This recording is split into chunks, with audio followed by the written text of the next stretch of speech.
Every night at exactly 9:47 p.m., when the final elevator chimed softly and the glass doors locked behind the last employee, a quiet figure stepped out of the janitor's closet at the far end of the hallway, pausing just long enough to feel the building settle into its nighttime rhythm, the hum of the lights growing louder, the silence growing heavier, as if the walls themselves were listening.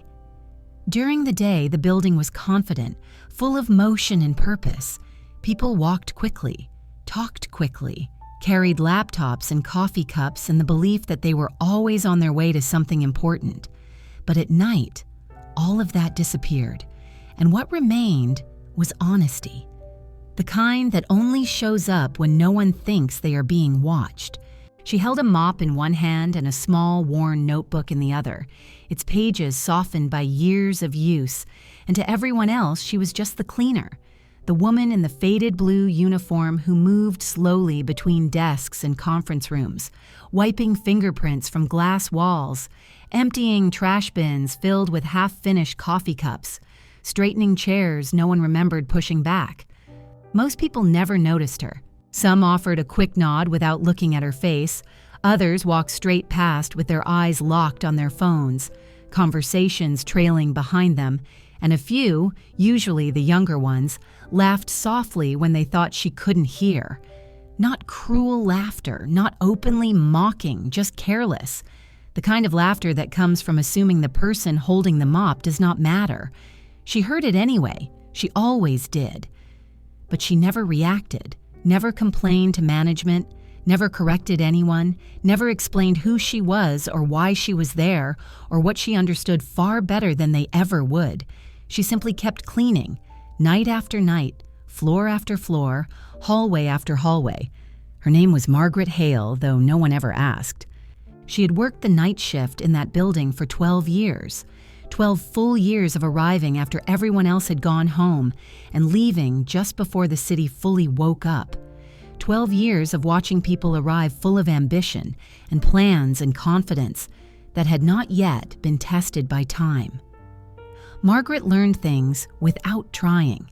She learned who stayed late only when their boss was still in the building, who packed up the moment the manager left, who treated assistants with patience when no one important was around, and who spoke to them as if they were invisible. She learned who left messes behind assuming someone else would take care of them, and who quietly cleaned up after themselves without being asked. She moved slowly, deliberately, not because her body demanded it, but because rushing made you miss things. The small habits that revealed character more clearly than any performance review ever could. Security guards came and went over the years, some polite, some strict, some who barely acknowledged her unless she was in their way. Margaret greeted them all the same way, with a nod, with patience, with no explanation. And over time, she learned their routines better than they knew them themselves, who cut corners, who followed procedure only when it was convenient, who paid attention only when someone important might notice. Managers changed too.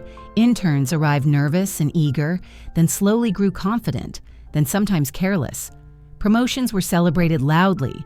Demotions were disguised as new opportunities. Entire teams vanished after meetings that ended with polite smiles and closed doors. And through all of it, Margaret stayed. One night, years into the job, a supervisor stopped her near the elevators.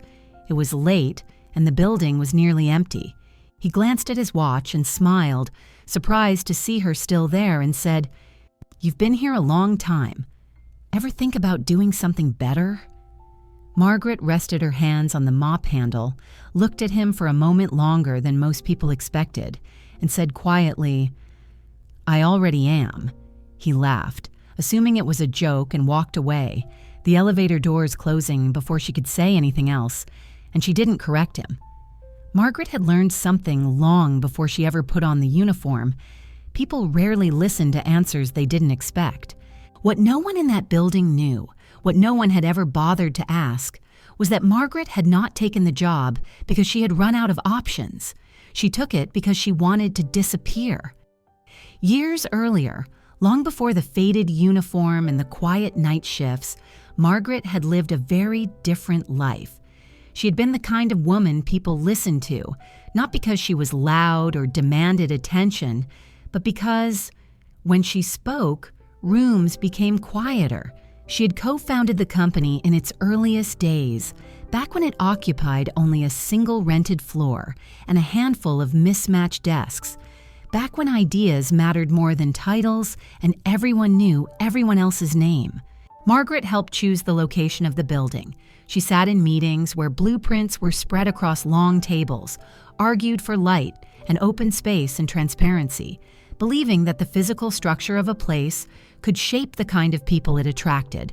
And in those days, people talked about values more than growth, about long-term thinking more than quick wins, and Margaret believed in all of it. But as the company grew, something subtle began to change. Meetings became longer, language became sharper, decisions were framed less around what was right and more around what could be justified.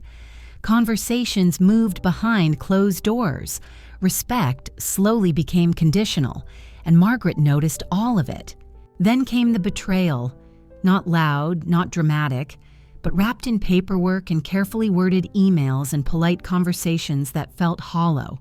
A legal disagreement followed, then another. Things that had once been shared openly were suddenly disputed. Her role was slowly rewritten and reduced. And in the middle of it all, Margaret experienced a loss she never spoke about, something personal, something final, that changed the way she looked at everything.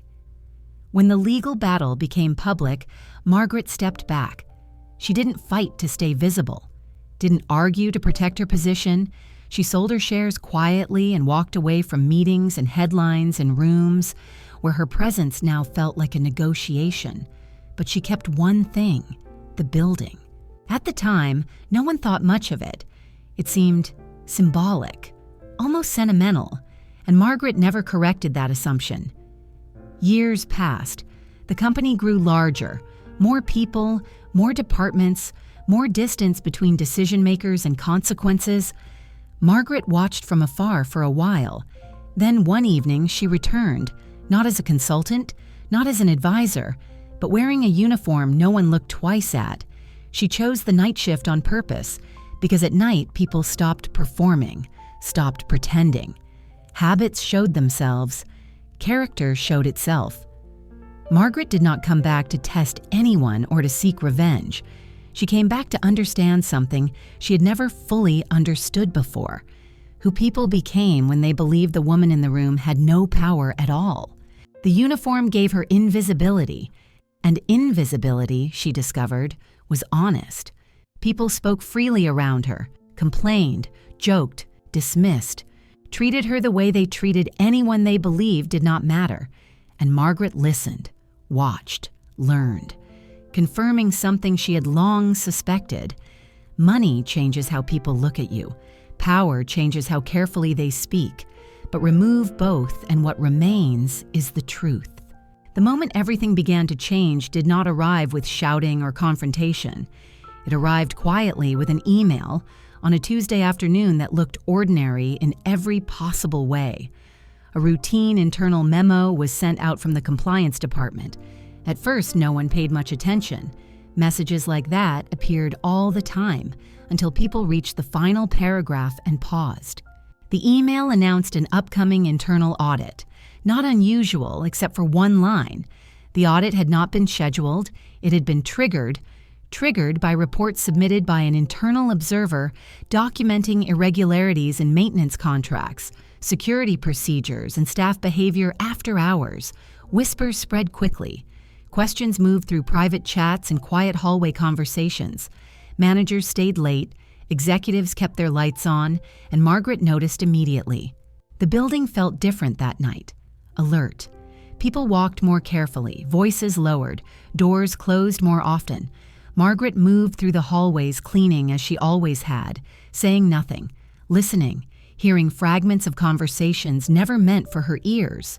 Nervous jokes, concerns about documentation, sudden interest in policies long ignored.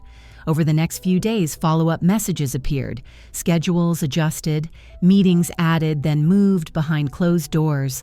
Security procedures were suddenly enforced with enthusiasm. Margaret watched guards check badges more carefully. Managers remind teams of rules they had ignored for years.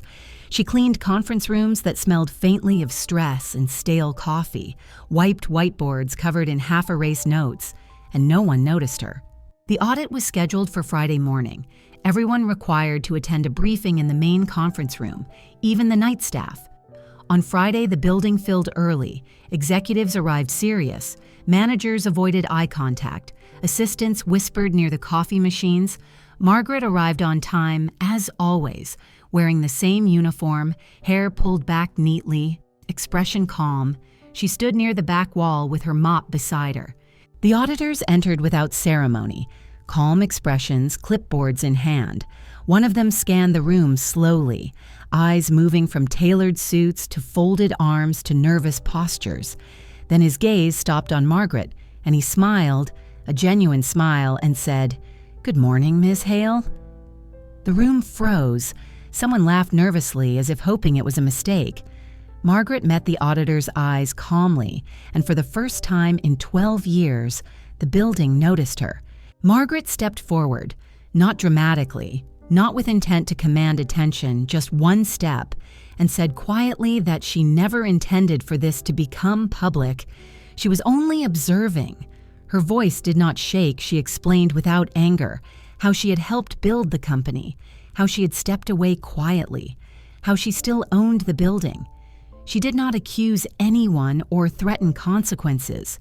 She described patterns, habits, choices people made when they believed no one important was watching. No one interrupted her. There was nothing to interrupt. When she finished, she picked up her mop and said she would finish her shift, but tomorrow she would be upstairs. Then she walked out, leaving the room in silence, and in that silence, the truth settled. Power did not always announce itself.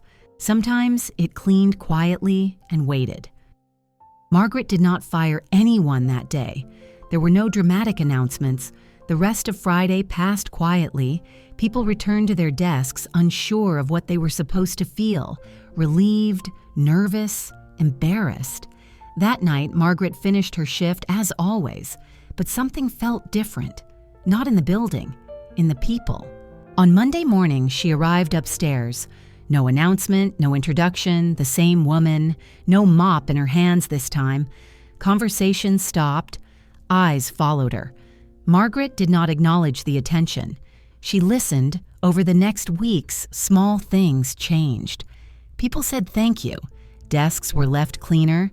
Assistants were treated with patience, not because anyone was afraid, but because they were aware.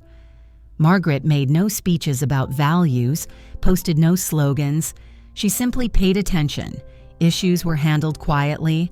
Some people improved, some struggled. A few chose to leave. Margaret did not stop them. She understood change that lasts must be chosen. When asked why she stayed silent for so long, she said people listen differently when they believe no one important is watching.